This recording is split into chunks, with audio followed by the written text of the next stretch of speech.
네, 여러분 안녕하세요. 뉴스입니다. 이재명 대표가 오늘 단식 8일차입니다.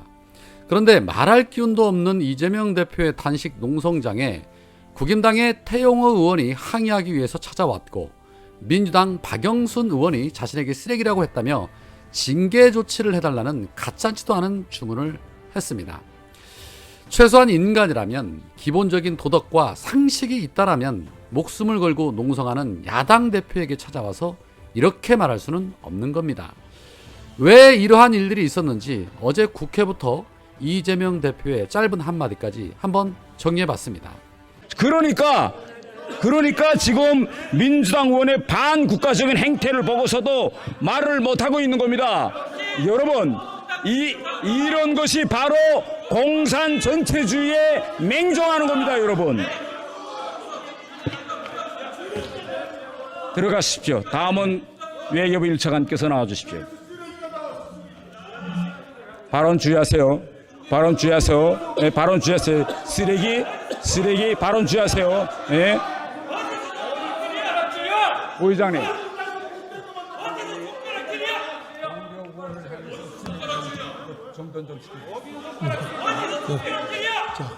그냥 질의해 주시기 바랍니다. 보이스 쓰레기. 뭐 쓰레기? 우리 무슨 말씀? 태영호 의원님. 민주당 의원님들이 제가 대정부 질의하는 도중에 저를 향해서 막말을 넘어선 완전히 원색적인 저를 막말을 했습니다. 아니, 제가 웬만하면 넘어가겠어요. 그런데 빨갱이, 북한에서 쓰레기, 공산당 부역자, 아니 이런 말이 이거 국회 그것도 본회의 대정부 질의장에서 이거 할 수 있습니까? 태영호 의원이 네? 민주당에 의해서 뭐라고 했어요? 그 자리에서 제가 이렇게 말했습니다. 자, 제가 이렇게 말했어요. 북한인권재단 이사 추천을 왜 7년째 미루고 있느냐.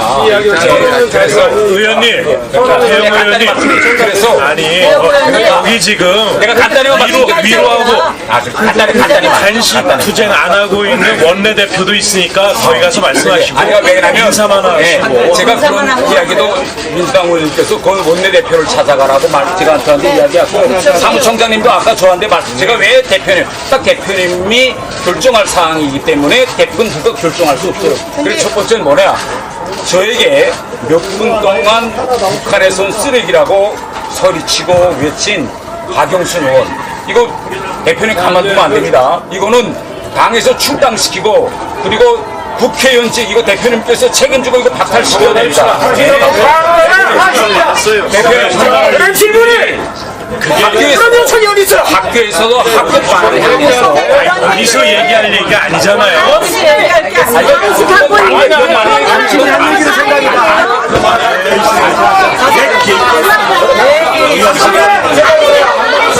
대형은 아직도 그러고 있네. 자기도 살아남는 방법이라고 생각해서 하는 거겠지. 저래도 못 살아남을 거야. 못 살아남아. 네, 그렇습니다. 태영호는 윤석열에게 저 이재명 대표 단식 농성장까지 가서 할 일 다 했습니다, 열심히 하고 있습니다 라는 걸 보여주기 위해 해서는 안 될 말, 해서는 안 될 짓까지 벌이며 살아남기 위해 안간힘을 쓰고 있지만, 이재명 대표의 말처럼 백날 첫날 쇼질 해봐야 못 살아남습니다.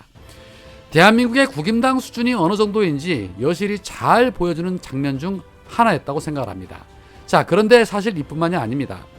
앞서 더 탐사가 보도한 윤석열과 국힘 관계자의 녹취록에서 윤석열은 이렇게 말을 하지요. 국힘 싫어하는 거 제가 100배 알고 저는 선생님보다 국힘 더 싫어한다. 제가요 민주당보다 국힘을 더 싫어한다. 저 혼자 싸울 때 이놈들이 싸웠냐? 라는 말을 했습니다. 결국에는 본인이 권력을 쟁취하기 위해 국힘당을 이용한 것이라고 고백한 것입니다. 윤석열식으로 말하자면 등쳐먹은 것이다 라고 봐야겠지요. 그런데 이 같은 녹취록이 보도가 됐음에도 생각보다 국힘당의 반응이 너무 조용하다는 겁니다. 왜 그럴까요? 공천권 때문일까요? 아니면 수사권 때문일까요?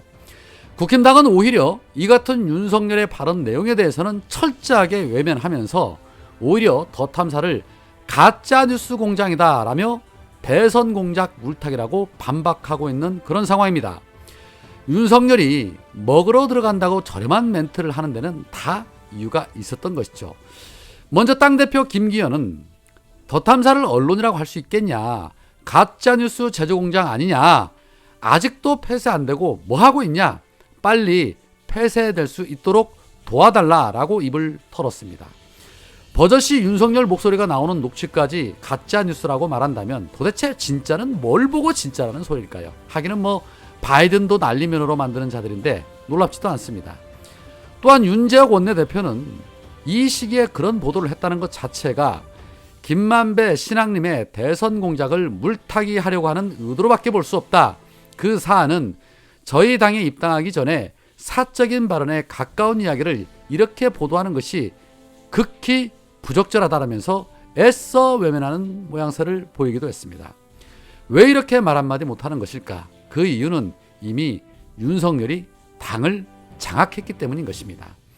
대통령실 역시도 더 탐사의 보도가 문제가 있었다라면 또 가짜뉴스네 뭐네 하면서 고발을 한다 뭐네 난리를 쳤을 테고, 또 검찰은 곧바로 압수수색 들어간다고 요란을 떨었을 텐데 아직까지도 논평이나 비공식적인 대변인의 언급조차 없습니다. 자, 그러나 분명한 것은 겉으로는 애써 아닌 척 하지만 속에서는 지금 부글부글 끓고 있는 의원들이 적지 않을 것이고, 이게 조만간 골마 터져 나오게 될 것이라고 봅니다. 공천권 전쟁이 시작이 되면 본격적인 반윤 세력들의 움직임이 나타날 것이고, 그러다 보면 윤석열 심판론도 자연스럽게 거론될 것이라고 저는 보고 있습니다. 자, 한편 나라 곳곳에서 윤석열 정권의 역사 지우기가 이루어지고 있고, 또 의도적인 이념 논쟁을 벌이며 역사를 왜곡하는 일들이 계속해서 벌어지고 있습니다. 그런 가운데 어제 박민식 보훈부 장관은 백선엽의 친일 행적을 문제 삼는 민주당 의원들을 향해 문재인 전 대통령의 부친 흥남시 농업계장은 그럼 친일파가 아니고 백선엽 만주군관학교 소위는 친일파인가 라고 말해서 논란을 일으켰습니다. 이 발언에 문재인 전 대통령은 사자 명예훼손으로 박민식을 고발했습니다. 그런데 박민식의 이 같은 발언에 최재성 전 의원은 한 라디오에서 한마디로 이렇게 말을 합니다.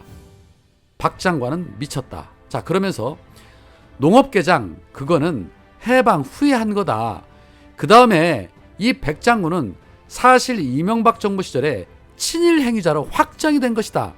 그냥 백 장군을 친일로 규정하기 위해서 만든 게 아니고 규정이 있었다.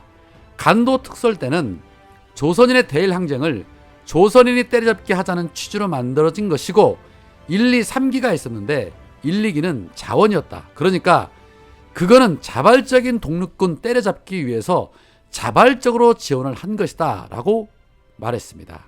파묘를 해도 사실 시원찮을 판이죠. 이 비정상적인 나라 속히 정상으로 돌려놔야 하는데, 그러기 위해서는 이재명 대표가 저렇게 목숨 건 투쟁을 하고 계시는데, 오늘 현장을 방송으로 보신 분들은 아시겠지만 이 80세도 넘는 가스통 노인들이 난입하는 그런 일도 있었습니다. 민주당 의원님들 그리고 실무진들 그렇게밖에 보호를 못 해주십니까? 밖에서 떠드는 확성기 소리도 데시벨이 소음 수준을 넘어 고막이 찢어질 정도인데 그런 거 하나도 해결을 못 해주십니까? 좀 잘 해주셨으면 좋겠습니다. 오늘과 내일 저녁 7시에 국회에서 촛불 집회가 있는데 여러분들 많이 참석해 주셨으면 좋겠습니다. 오늘은 여기까지입니다. 고맙습니다.